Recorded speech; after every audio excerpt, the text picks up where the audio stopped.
Buenas tardes a todos. Es un gusto para nosotros de la OPS estar con todos ustedes en la tarde de hoy para escuchar a dos expertos sobre el tema de bullying y cyberbullying. Yo acababa de decir a ellos como estoy entusiasmada de escuchar a ellos, de aprender más sobre ese tema, para después poder aplicarlo en los cuidados a adolescentes, los cuidados a jóvenes, y así hacer una práctica con más evidencia y una práctica basada en conocimientos. En la tarde de hoy tenemos dos expertos, dos expertas. La primera es la doctora Carmen Alvarez. A doutora Carmen Alvarez trabalha com comunidades minoritárias e subatendidas para abordar as disparidades em matéria de saúde mental e enfermidades crônicas entre os supervivientes de experiências infantiles adversas e de violência de pareja. A doutora Carmen trata de identificar e compreender os pontos de intervenção para melhorar os comportamentos de redução de riscos e promover a saúde em estas populações de risco. Em reconhecimento a suas contribuições à ciência, prática e política de enfermeria, ela foi incluída na Academia Americana de Enfermeria em 2019. Carmen Alvarez é professora associada de enfermeria en la Escuela de Enfermería de la Universidad de Pensilvania. Además de la doctora Carmen, también tenemos la doctora Monique Howard, que muchos de ustedes ya conocen del último webinar que tuvimos sobre violencia y cómo tratar de la violencia en la pareja. Ahora vamos a escuchar novamente a doutora Monique Howard falando sobre bullying e cyberbullying. Ella es una profesional de salud pública centrada en la salud de la mujer hace más de 25 años. Se destaca en la gestión de organizaciones sin ánimo de lucro, en desarrollo de fondos y la creación de alianzas estratégicas internas e internas, y en la movilización de las comunidades en torno a temas relacionados con la sexualidad y las enfermedades transmisibles sexualmente. La doctora Howard es una líder de opinión en temas que afectan a las mujeres y a las comunidades.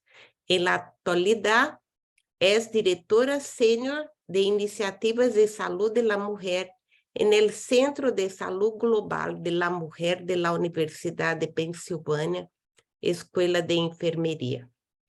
Somos muy gratos a las dos profesoras por estar aquí con nosotros para compartir su conocimiento y también a la Escuela de Enfermería de la Universidad de Pensilvania, que nos promueve en conjunto con la OPS essa iniciativa.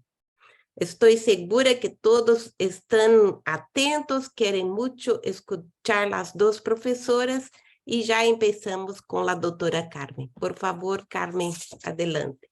Muitas graças. Yes, a good afternoon or good evening to everyone. Carmen, desculpa-me solo para interromper, ¿no? Vamos tener la traducción, la interpretación, porque la doctora Carmen y doctora Monique van a hablar en inglés. Entonces, ustedes tienen que poner la interpretación abajo de la pantalla y seleccionar la opción español, o si continúan en inglés. Sí, por favor. Gracias, Carmen. Discúlpame interrumpir. Okay. All right. Well, good evening, everyone. Thank you so much for joining us. First, we'd like to thank the Pan American Health Organization and Dr. Silva Castellani for inviting us to speak with you. We'll be focusing this evening on a critical public health issue, particularly amongst our youth, bullying and cyberbullying. And by the end of this session, we hope that you will have some ideas for how you can start or at least further enhance your primary and secondary prevention programs for bullying. So bullying can be defined as any unwanted aggressive behavior. We can go to the next slide. As any unwanted aggressive behavior by another youth or group of youths that involves an observed or perceived power imbalance. And this power imbalance can be one that is physical, so perhaps the aggressor is someone who's physically bigger or stronger than the person being bullied, someone that is more popular, and or someone that has access to some private or potentially embarrassing information. And with bullying, the unwanted aggressive behavior is repeated multiple times or is very likely to be repeated.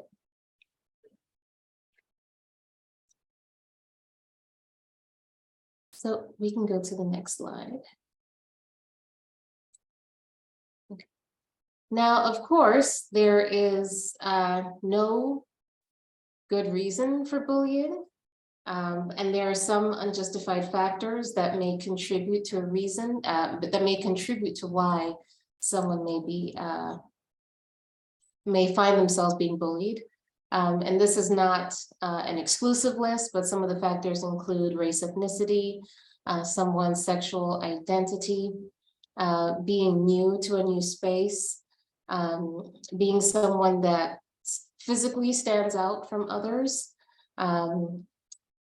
someone's grades, the way they dress or wear their hair, and someone's actual physique. And then there are different types of bullying. So there's physical bullying, such as someone being kicked, hit.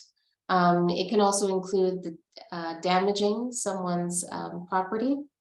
Verbal, so including teasing, name calling.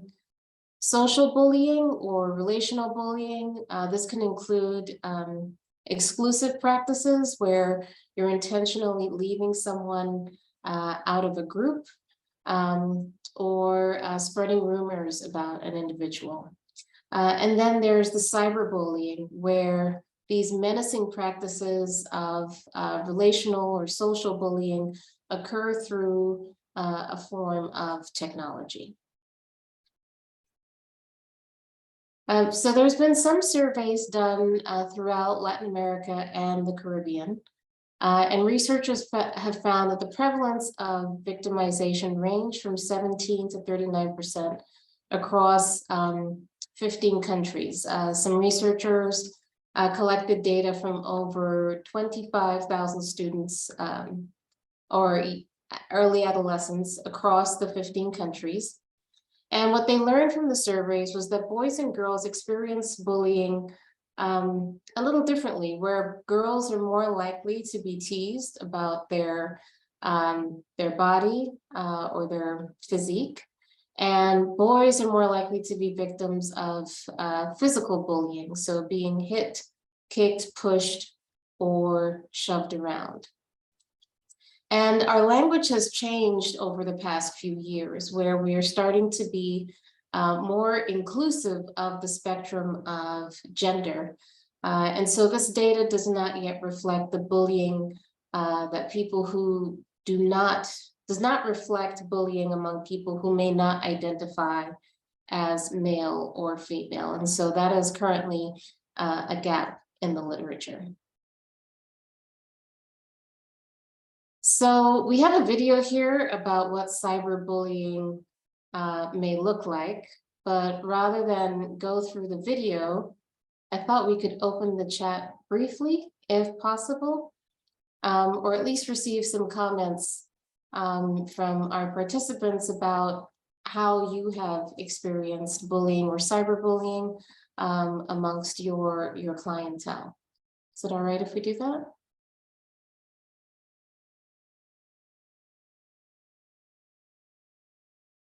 Quizás pueden escribir en la pantalla. You can write in the chat if you can.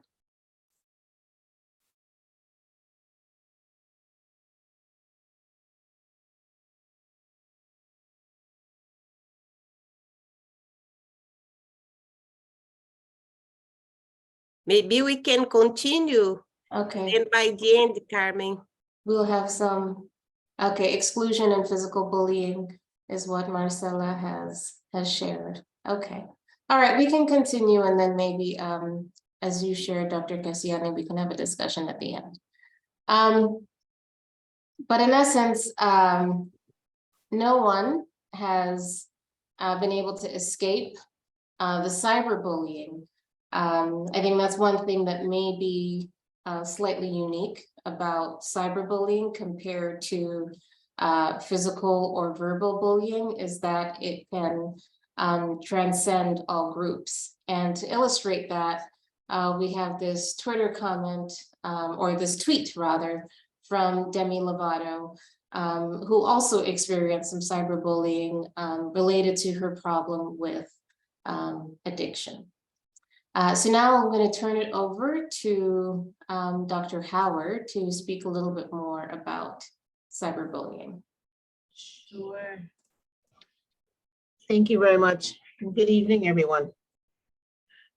So as we continue to talk about cyberbullying, next slide, please. It is really important that we hear and know all the social media outlets that our teens are on, because that is the place that cyberbullying is taking place electronically, it's taking place over social media. So 80% of teens use a cell phone regularly, and that is where the cyberbullying is taking place.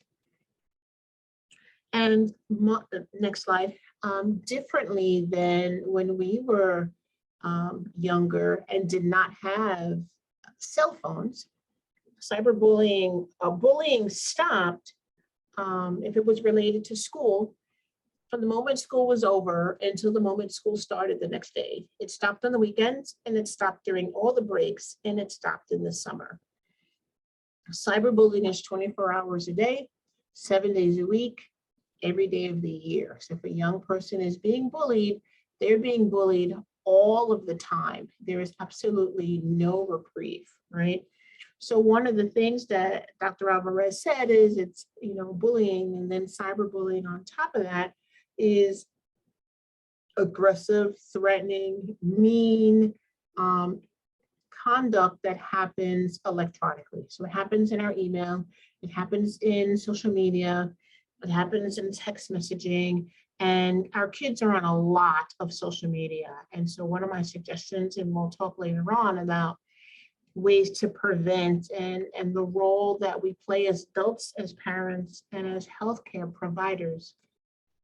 We have to be aware of all the social media that the people in our lives use. As with most violence, and last week we talked about intimate partner violence, girls are more likely to be victims than boys. And cyberbullying occurs more readily the ages of 12 and 17 years old. Next slide. So who are our perpetrators, right? So our perpetrators are both adults and they're in the peer groups.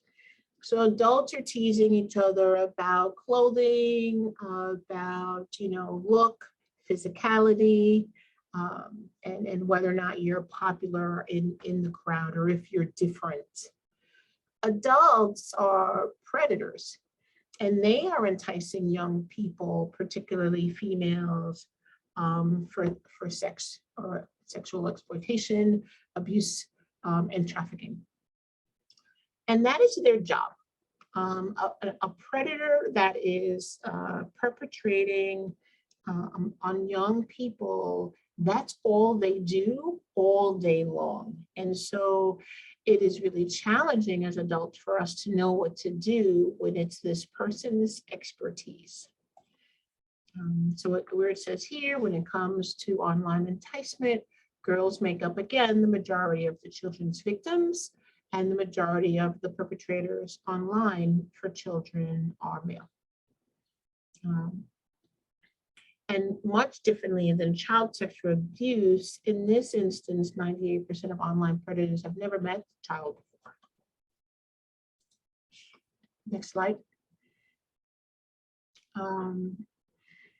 So when we look at what cyberbullying is, it's inappropriate content is one of the most common online threats that kids encounter. And that's where the adult predator comes in, right? So sometimes it's language, sometimes it can be hate speech, sometimes it can be graphic or sexual images. And one of the other things that we need to be aware of is that teens send teens, or children send children, inappropriate material through social media as well. They text themselves or other people scantily, not properly dressed, participating in sexual acts or sexual imaging. And we have to be careful of how that is set from one person to another. Next slide. Okay. So what happens to the mental health of the victim that is being abused through cyberbullying? They're more likely, 2.5 times more likely to have suicidal ideations, to think about suicide. 3 times more likely to plan it. 4 times more likely to even attempt suicide. There's an increase in depression, increase in anxiety, and other somatic symptoms. So what we're saying is, from on the extreme end is the end result for some of these children that are being cyberbullied is suicide, or at least a really clear plan on how they will, how they intend on ending their life. And in some instances, the life of the person that is abusing them. So what happens to health behaviors, and how does cyberbullying and bullying impact health behaviors? I'm sorry, next slide.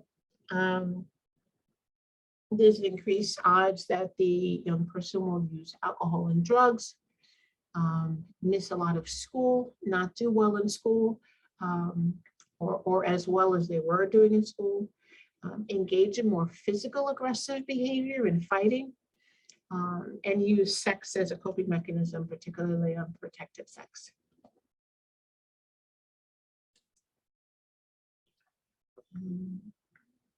And so next slide. Getting into fights, signs of perpetration as well, blaming others when things aren't going well, being over concerned with whether or not they're popular, and again, being different is one of the indicators of cyberbullying. Being very secretive about what's going on with their device. And so I can tell you, when I have 2 young girls, they're 15 and 17, and I will ask them every so often, let me see your phone. If there's a problem with seeing their phone, then I know something's going on, and that is my indicator.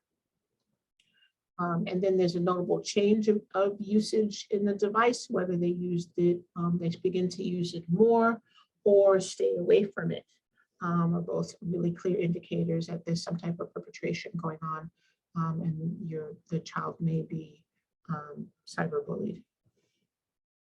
Dr. Alvarez?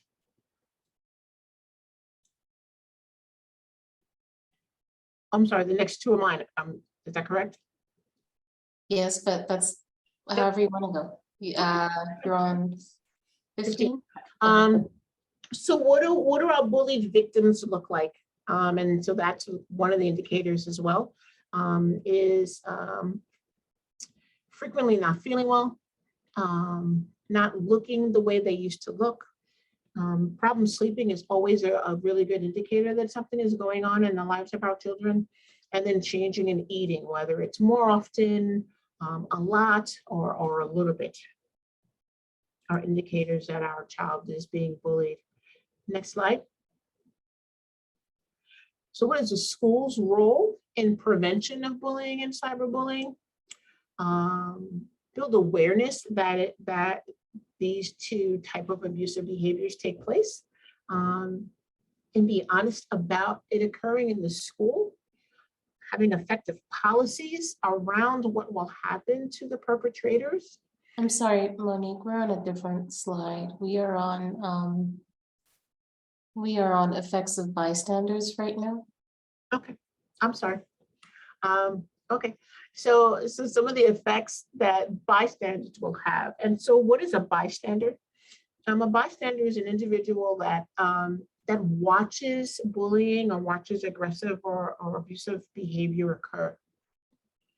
And so this particular individual sees it, and then what some of the programming around bystander interventions do is train people how to be effective bystanders safely, right? By either intervening physically, by intervening secretly, as opposed, for example, making a phone call, telling someone else what's going on. Excuse me.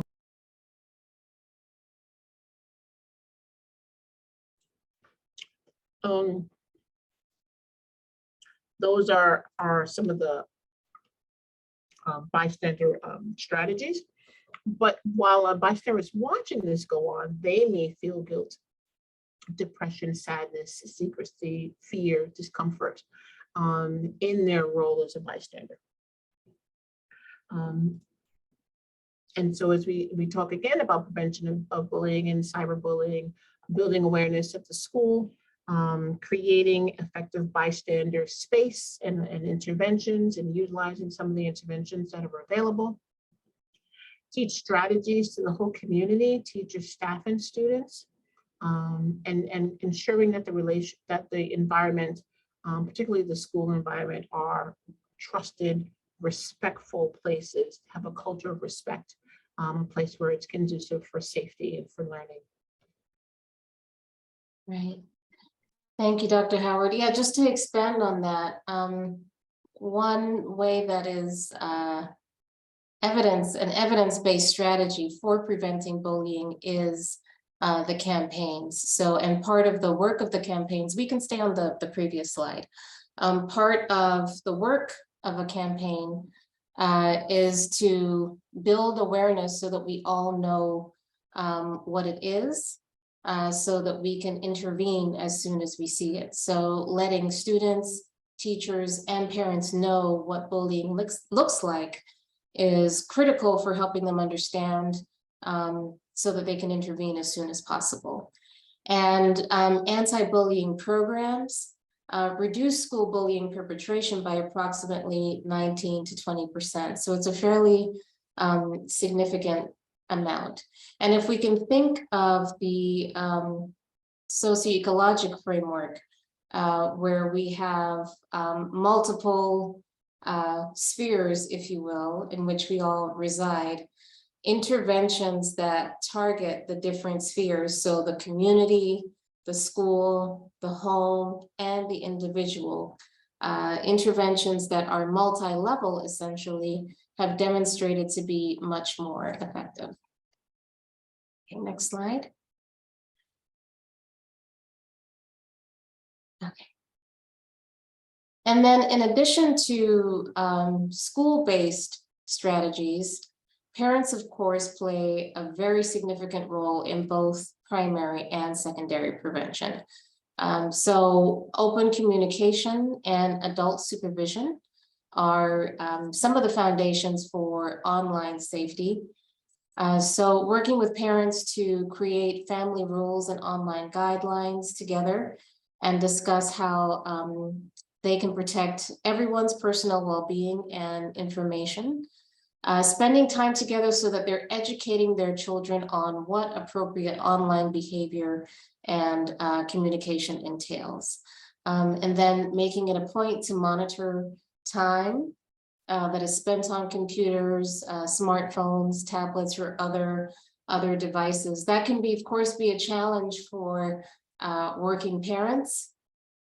And so potentially one of the strategies might be shared plans or limiting the use of the cell phone while the child is not in your presence, where you can monitor how they're using it. And then encourage kids to come to you or another trusted adult about what they might be experiencing. And again, this starts much earlier than adolescence, right? In terms of building healthy relationships with children, encouraging parents to build healthy relationships with children where children ultimately feel safe and secure with communicating openly with their parents or other trusted adults in the home. Promoting healthy online interactions with others. So again, another opportunity for either nurses or parents to teach children about what cyberbullying may look like.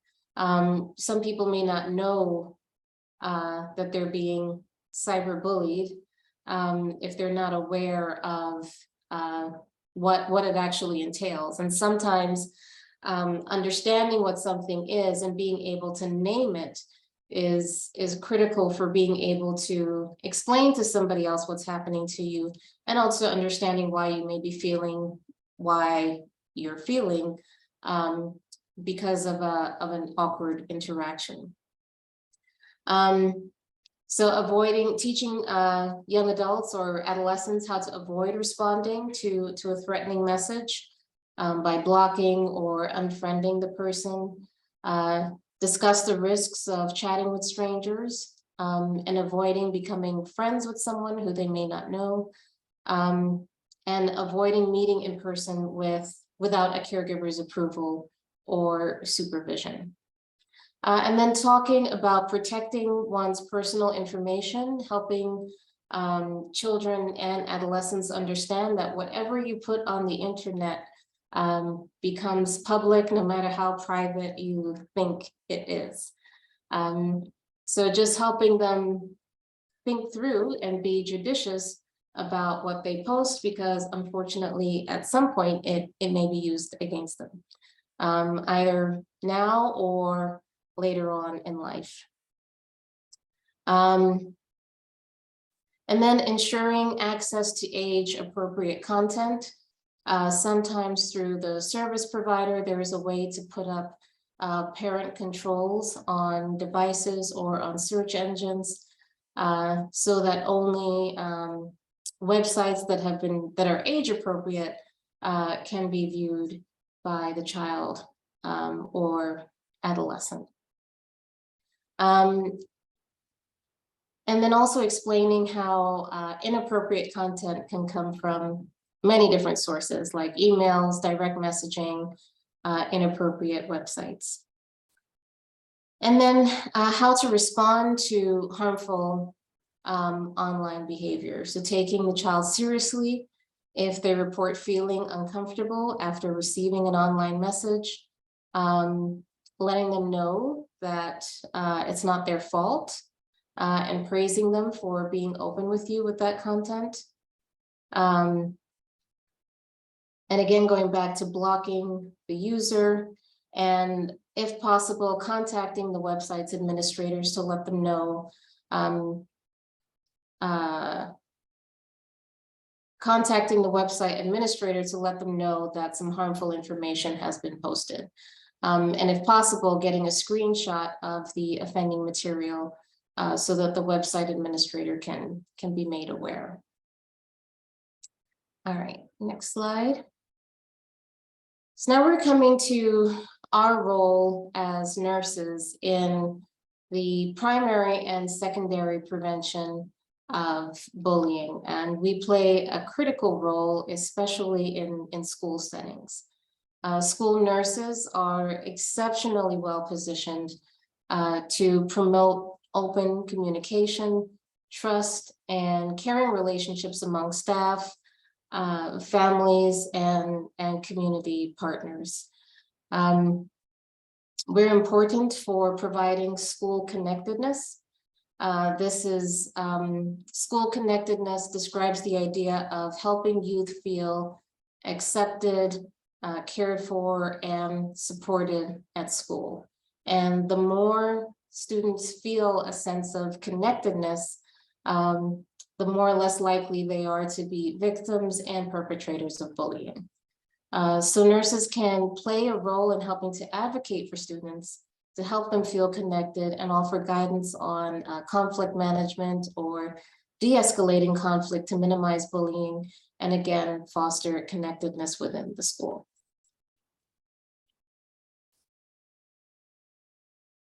And then at the school level, as nurses, because we have the unique role of being able to advocate for health and well-being for all community members, we can keep encouraging discussion and action about bullying prevention.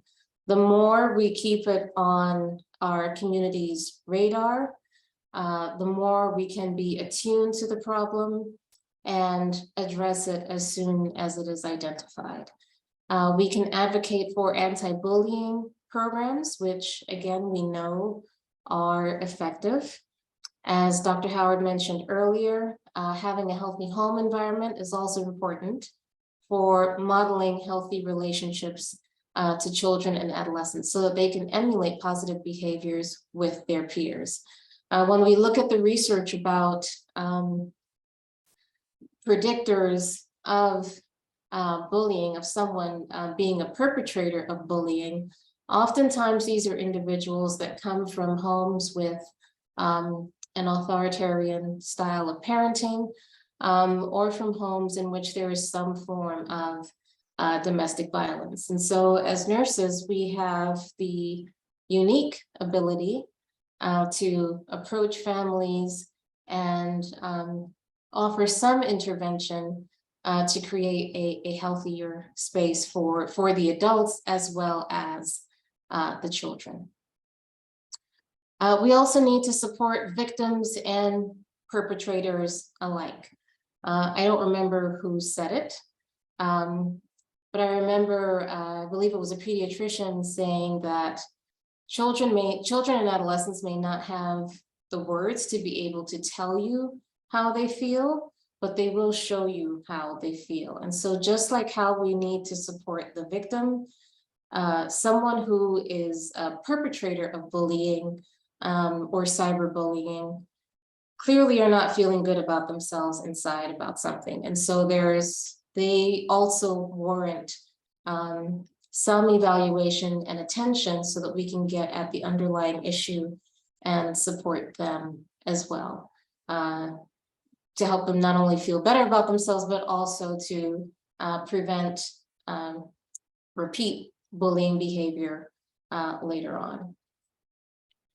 And then just like how we would advocate for anti-bullying campaigns within our schools, having these messages disseminated at the community level is also critical. So at recreation centers, churches, grocery stores, different clubs, we need to have the awareness and zero tolerance for bullying at the community level, as well as in support of healthy homes and schools. And then finally, we need physical spaces for youth to socialize in a healthy way.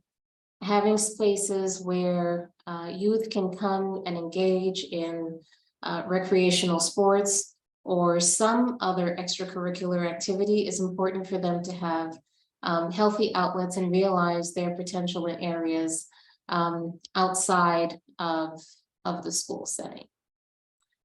So we as nurses, we have the power to advocate for a lot of health promoting activities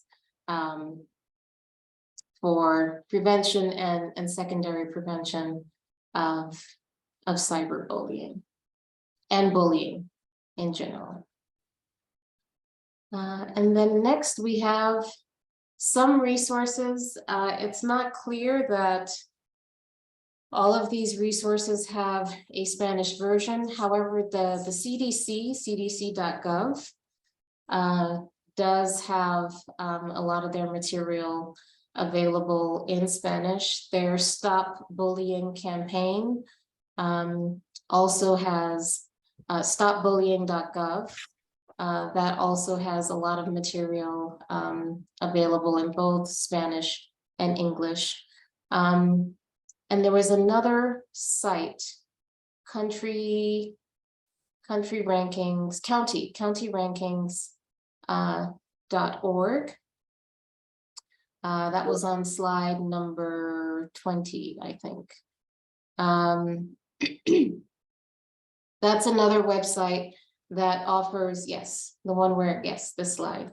The website at the bottom, countyhealthrankings.org, is another website that offers evidence-based strategies and provides resources that make up the evidence to support the different strategies that they recommend for reducing bullying, particularly in schools. All right. So I think we can stop here and take some questions and have some discussion. Excellent, excellent. Thank you so much, Carmen and Monique, for a great experience that you share with us, your experience in terms of your research, evidence about bullying and cyberbullying. As you see, we have several questions in the chat. We have almost 300 participants today with us, so a great number. And when we share in the YouTube, we are going to have much more. Let me start with some questions. So, and the first one is that we decided to discuss this topic because we saw that in nursing schools, when they prepare nurses, sometimes this topic is not discussed by the faculty, no? In your experience, in your school and other colleges of nursing, how this topic could be shared with the future nurses so they will be prepared to deal with this point? We have several faculty here with us from other universities in Latin America, so it can be a good point to them to discuss in their curricula how to discuss and analyze this topic with the future nurses. Well, one of the spaces that victim and violence sits in the curricula at the School of Nursing here is in one of the community courses. And so that particular course really supports the students in learning about community and how communities function and about the diversity within communities and family, the context of family and community work. And so it fits nicely there. So you would have to look at what the syllabus is for the nursing school or the nursing program and see where a lecture or two could occur within a specific class. Excellent. So let's go to, go ahead, Carmen, if you want to. I was just going, I completely agree with Dr. Howard, and I was just going to add that if there are existing courses around mental health or health promotion across the lifespan, I think those are also appropriate spaces where issues of domestic violence, bullying, social determinants of the symptoms that we see, which are the violence or the bullying. Those are also spaces where I think it's important for different types of violence to include bullying can be addressed, and discussing strategies, health promotion strategies that we as nurses can offer. And also we have one point in the chat about faculties, no? Faculties in schools of nursing or even faculties in elementary schools, no? And they are the ones that start to bullying with the kids, no? How to implement strategies in the schools, no, to avoid that faculty start the bullying with the students? Hard question. Yeah. I think it gets back to the multi-level interventions. So helping the faculty recognize that they are bullying, or what constitutes bullying behavior, and why it does not allow for a healthy learning environment. I would like to assume that the bullying is not intentional, and that these are perhaps more authoritarian strategies for the purposes of gaining respect in the classroom, and for disciplinary purposes.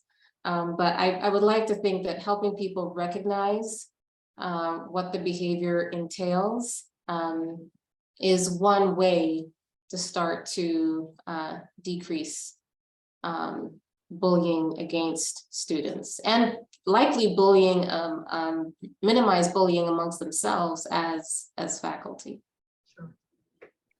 Mhm. Again, having that environment of respect and the culture of respect within the school as being one of the principles of the foundation of how the school operates will help that as well. Mhm, mhm. There is another question in terms of the girls, that, and you said something, but maybe just to reinforce that the girls are the ones that are most exposed to the bullying and cyberbullying. And they are, which suggestion would you give us in terms of support strategies to the girls, like the one that you showed, Demi Lovato, that suffered bullying? Sure. What kind of strategies, nurse, we could use? Well, and one of the things that we know is that it may not just be the school nurse, because many of our schools may not have one. But in the instance that there is one, or any trusted adult, right? And so sometimes it's the school staff, faculty, that are the ones that recognize that there's something going on with a child. Parents are, 2 and 3 jobs and running around and getting caught up in the role of being a parent, that we don't see the people that we're parenting clearly. And that first person is the nurse, the school nurse, a teacher, an administrator. And so creating a trusting relationship with the students, so that they are a person that the student can go to if they have something going on in their personal life. That is always going to be key, because there are going to be some differences in the student. As we said, there may be differences in clothing and the choice of clothing and the way they carry themselves. Their grades may start to fall off. They may not come to school as often. They may be more violent or more reclusive. And those are indicators that if they're picked up by an adult, if the adult has a relationship, they can kind of just step in and do an assessment. What's going on? How can I help you? Mm-hmm. And there is one question related to the nurse's role. How, in what time, in what moment the nurses can tell the patient, the client, the adolescent to see a psychiatrist or a psychologist? Yeah, that one is tricky, and I don't know where that responsibility falls, if they would ever directly communicate that to the student. I think there may need to be a conversation with the parents if there are some concerns about the student, and offering some suggestions to the parent for what the next steps might be. At least here, different school nurses have different, depending on where they practice, they're different scopes of practice, if you will. And so it may not be within the nurse's scope of practice to make such a direct recommendation, but to encourage the family to seek perhaps a primary care consult to explain what the concerns are, and then perhaps get recommendation from there for specialized mental health care. Mhm. I want to add to that, something that's also very key is the symptoms and the behaviors that are elicited by the victim because of the abuser. And so making a recommendation to the victim, like, hey, you need to go get help, it's kind of victim blaming. When the situation is, what are we going to do with the person that's abusing the person? And how is that person responsible and accountable for the behaviors that they are doing? And so we have to look at that first. And it kind of reminds me when people say to me, because I have a rape crisis, intimate partner violence background, is what strategies do you give to women so that they won't get raped?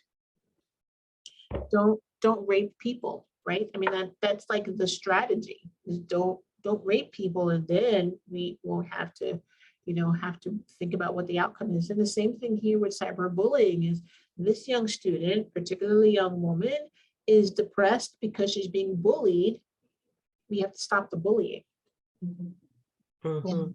Mhm. And I would like to comment also, because in the chat, they say that sometimes there is no nurses in the schools. Yes. No? And this happens in every country. No, it's not all the schools that we can have one nurse there. And in this case, what to do? No? I would say that it's one role of the primary health care nurse in the community care center, or even in the community clinics or units of health, to be in contact with the schools. And if she detects something with patients in their unity, in their health unity, she can give some support in the schools with the faculty in the schools, and talking to the dean of this school, and maybe to give some conference to the parents, to ask parents to come to the school and to discuss this situation. Do you have any experience where the community care nurses can influence in the schools, or to take responsibilities with the parents as well? The school nurses that I have been familiar with are often also nurse practitioners, and they typically come with a broader scope of practice, if you will, than the registered nurse here. And they are often in a position where they can have the ear of the leadership in the school, as well as the parents, and are able to advocate for an individual student and also the larger student body at times.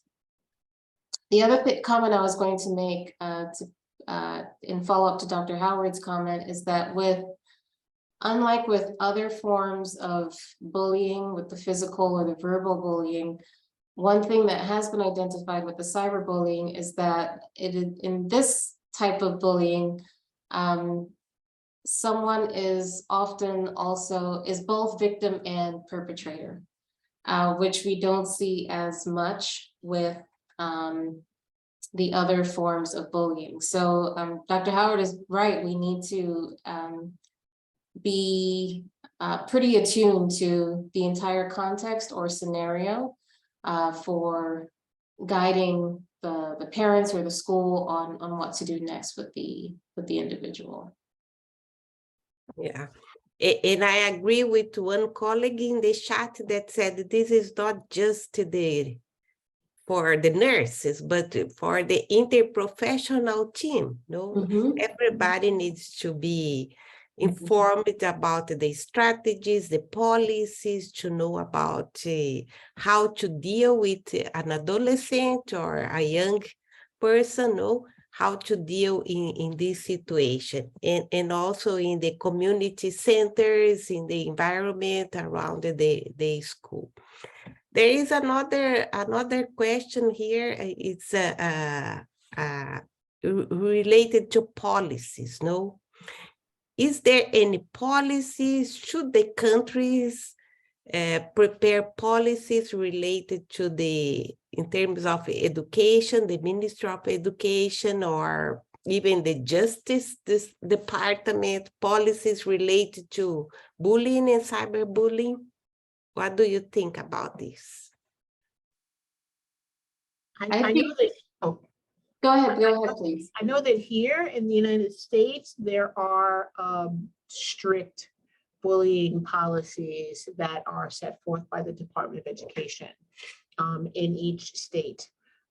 And so these policies kind of set the tone for how bullying, intimidation, and harassment situations will be handled in each school district. I was a school board member for 11 years, so that's what happens here, is that there are policies that the schools must follow.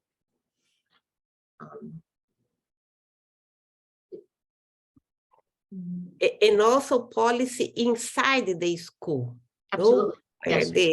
Where the adolescents, the parents, Mhm. they know, for example, a state or national policy in terms of laws and an agreement inside the schools, and the nurses can be very fundamental on this. Sure.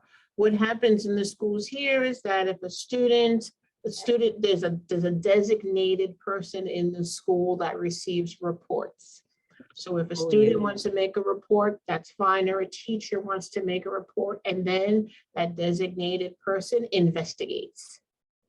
And so they ask all the peers, they ask the network, they ask other faculty, and then they come up with a conclusion. Excellent, excellent. And we are coming just to the end of the webinar.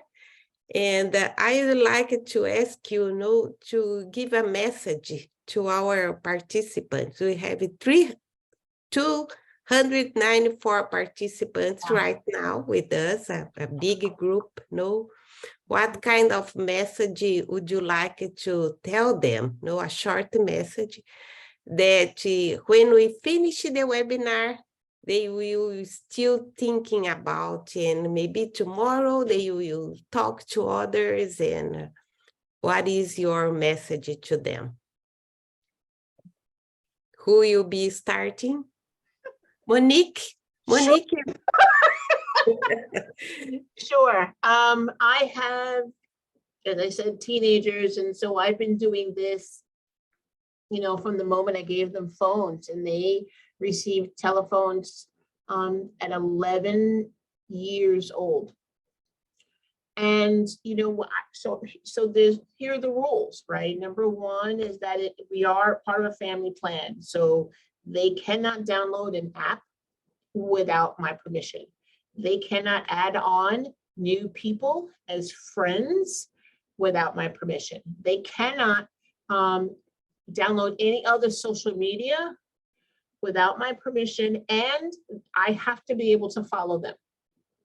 So at any given time, I'll scroll through their now, I don't do it as often as I used to because they're now older, but regularly I would go through their social media. I'm really clear on the phone is mine and I allow you to borrow it. So at any given moment, I take my phone back and I can look through it without any argument. So I set down parameters and boundaries around the phone. And so that was really, and I also have an account on all the social media they have an account on. So I can be familiar with how it works and how people contact and communicate through it, because a lot of people in our age group, you know, social media is still new. And then people don't understand it. And I hear parents say, oh, I don't bother with that. But we have to, because it's dangerous. And I talk to them about the dangers associated with the phone. And I also gave them guidelines on how to communicate with their friends and what they are allowed to circulate and not circulate. Because as I said, you know, there's, and I'm sorry, you said one, and I'm on like number 30. But you said, you know, we talked about passing, you know, sexting and inappropriate things from, they can't do it. I mean, I talked to them about it, and they know my boundary, and they know that what I will or will not accept. And so as a parent, I talk to them about it. I talk to their friends about it as well, cyberbullying and how to take care of themselves. And I talk about it with other parents so that they can be aware as well. Good advice. Thank you. I think I would say to my nursing colleagues that no intervention is too small. We have a tremendous amount of influence as healthcare workers. So even if, you know, we're speaking with families about cultivating a healthy home, healthy relationships with our children, at the end of the day, that's where a lot of it starts, helping our children understand what healthy relationships are about, so that they can model that behavior, whether it's in the physical space or in the cyberspace. And whenever we see something that bothers us, that's troublesome, we can have great influence in our community spheres and in the school to make a change. And just remember to consistently present the evidence, because we operate on evidence to drive the change. So you have lots of influence, and no intervention is too small. Excellent. Thank you, Carmen and Monique. We have several messages in the chat telling how excellent the presentation was. Thank you, thank you, thank you. And I have to tell the participants that the webinar is part of one course that we are developing with the nurses to build capacities in adolescents' health. So this is one part of the course. We have others as well. We have the presentations, the 3 other presentations in the YouTube. Please go ahead with your capacities.